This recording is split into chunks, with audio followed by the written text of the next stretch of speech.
দেখিয়ে রেখেছি, ঠিক আছে। নিকন Z50 কি করে অন করে, এটা ব্যাটারিটা আগে ভরবেন, এখান থেকে অন করে এটা অন করুন। এখান থেকে ম্যানুয়াল অটো মোড চেঞ্জ করা হয়,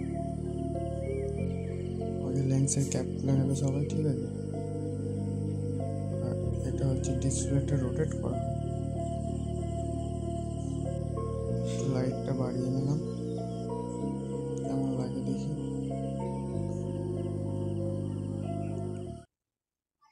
আর এখান থেকে ফ্ল্যাশ, উইন্ডোর ফ্যান, ফ্ল্যাশ,